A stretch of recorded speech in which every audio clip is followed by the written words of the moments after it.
मणिपुर के अलावा और कौन से मुद्दे हैं जिन जी। पर आपको लगता है कि जोरदार बहस होगी? जो मुद्दा विरोधी पक्ष के लिए टेस्ट है वो है दिल्ली का ऑर्डिनेंस, कि जिस तरह से उस ऑर्डिनेंस का जो का मुद्दा है, वो लोकसभा में बीजेपी के पास भारी बहुमत है, लेकिन अगर आप राज्यसभा के आंकड़े देखें आज की तारीख में 2038 में से बीजेपी को मुझे लगता है 116 है, 111 है, और विपक्ष के पास अराउंड 106 है। तो बीजेपी के पास भी 105 है, लेकिन बीजेडी और वाईएसआर कांग्रेस परंपरागत रूप से उनके साथ आ जाते हैं। आपने शायद जो अपॉइंटेड हैं उनको भी जोड़ लिया जी, उनको भी जोड़ लिया है, लेकिन इनमें जो है आपने देखा हो बीआरएस ने तो अभी कह दिया है कि हम इस ऑर्डिनेंस के विरोध में हैं। वाईएसआरसीपी ने अपनी बात पूरी तरह से अभी तक रखी नहीं है कि क्या करेंगे, ना ही टीडीपी ने रखी है, ना ही बीजू जनता दल ने रखी है। तो आपने पूछा ये सेशन के लिए, मुझे लगता है ये टेस्ट केस है। दिल्ली पे ऑर्डिनेंस को लेके जो वोटिंग होगी राज्यसभा में, वो एक महत्वपूर्ण चीज है। नहीं, क्योंकि एक बात उठ रही है, और ये 2024 के लिए भी बहुत मायने रखता है, सेंटर वर्सेस स्टेट्स, कि एक डोमिनेंट सेंटर है जिसका एक बड़ा नेता नरेंद्र मोदी है। देखिए इन दो अलायंसेस में फर्क क्या है सौरभ जी, आप पार्लियामेंट की बात कर रहे हैं, लेकिन उसको जोड़ना चाहिए इससे, कि एक तरफ जो अलायंस है वो बीजेपी डोमिनेटेड है, बीजेपी चलाता है, एनडीए अलायंस नाम के लिए है लेकिन अलायंस है बीजेपी लेड अलायंस। दूसरी तरफ जो अलायंस है उसमें कोई बड़ी पार्टी अब रह नहीं गई है, कांग्रेस भी 53 एमपीज की पार्टी रह गई है।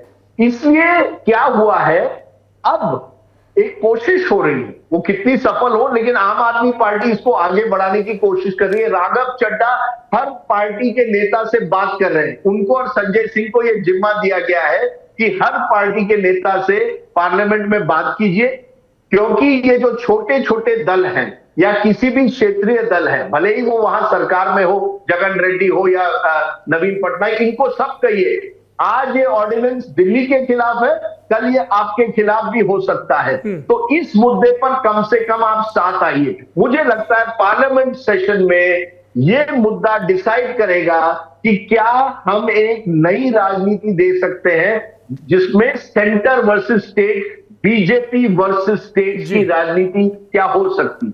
शुक्रिया राहुल जी।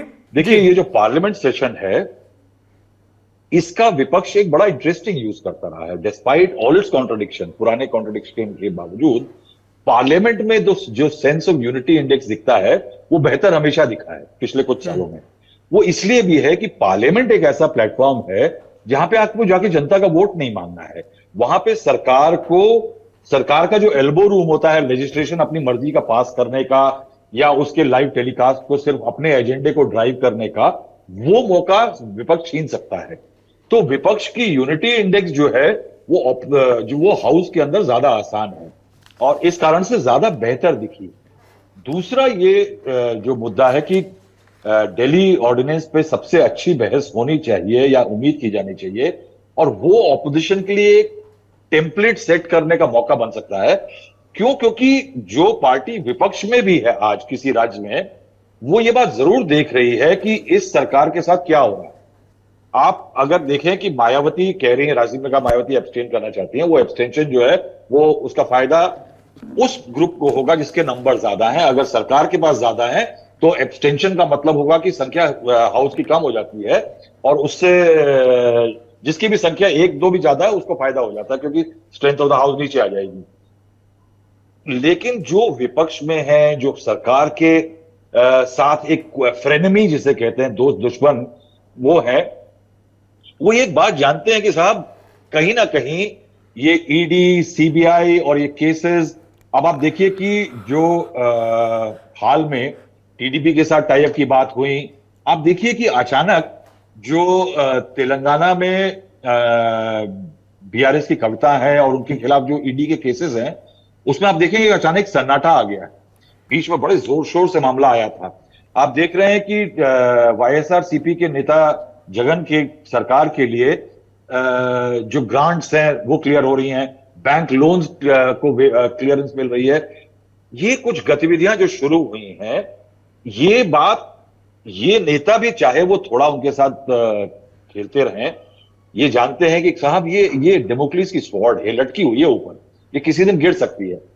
तो कहीं ना कहीं इस मुद्दे को लेकर के कि सरकार, सरकारी तंत्र बनाम विपक्ष, और विपक्ष के वो नेता जिनको टारगेट किया जा रहा है, वो एक यूनिफायर हो सकता है।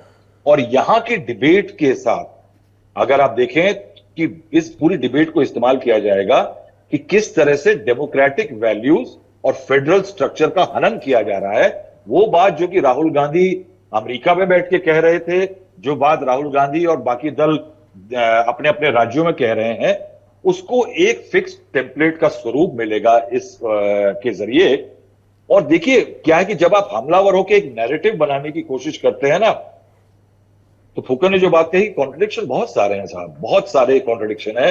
और उसमें यह भी है कि चुनाव में कांग्रेस के अपने पर डिपेंड करेगा, क्योंकि पिछले चुनावों में 2019 में 92% सीट ऐसी थी जहां बीजेपी और कांग्रेस का सीधा टक्कर थी, और 92% सीटें जो है बीजेपी के पास चली गई थी, जबकि 2014 में सिर्फ 88% थी।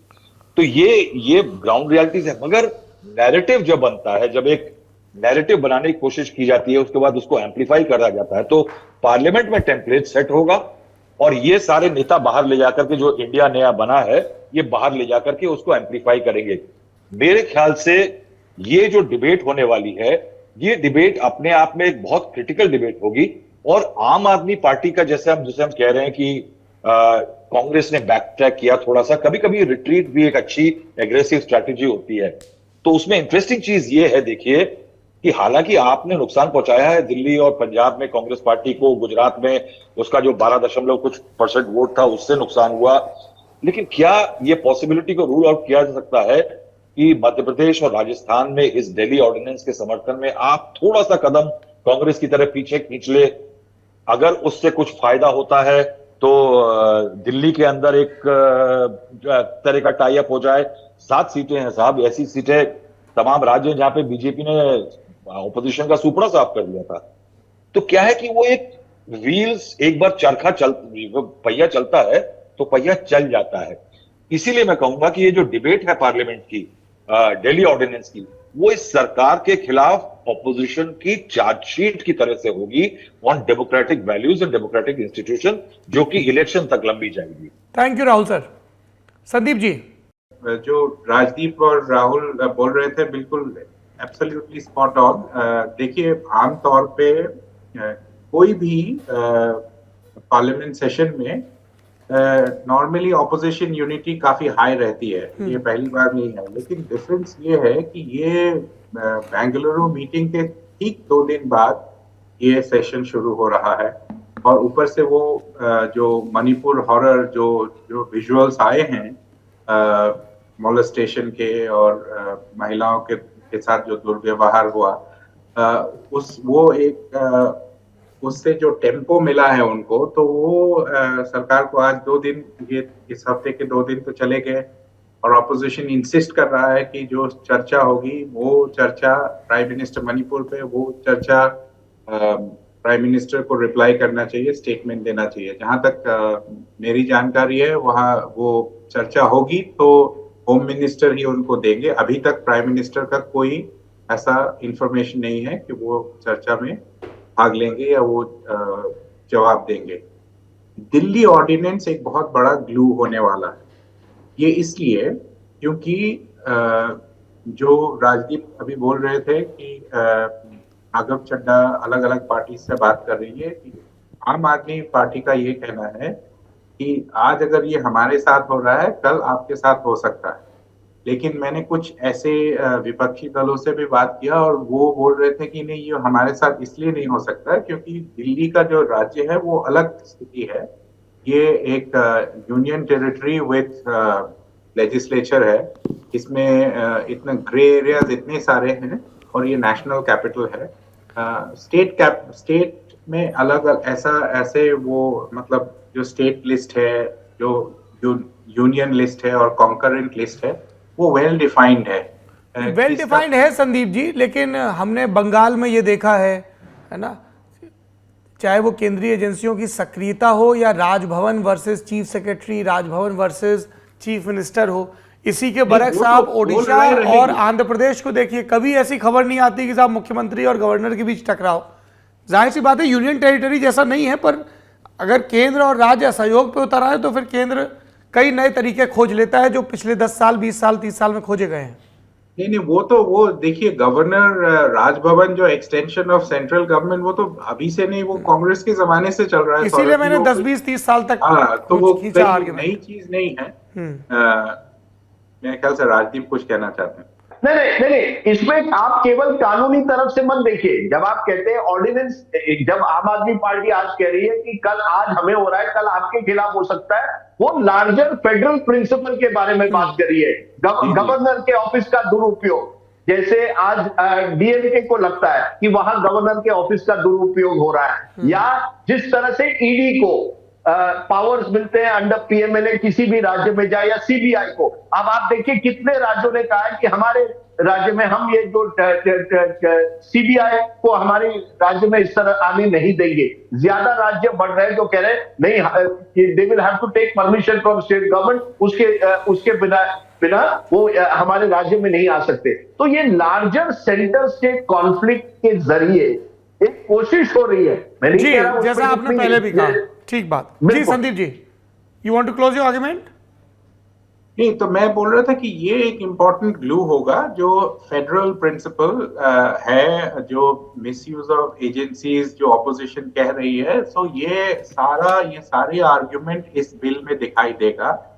तो मेरे हिसाब से इस सेशन में बहुत ज्यादा अहम यही 2 इश्यूज होने वाले हैं। पहला मणिपुर, और या आप जैसे भी जिस उससे ले ले ऑर्डर में, मणिपुर और दिल्ली ऑर्डिनेंस, ये दोनों चीजों पे मुझे दिख रहा है कि काफी जैसे अभी राजदीप ने कहा, बीआरएस भी वॉकआउट कर गए बिजनेस एडवाइजरी कमेटी से।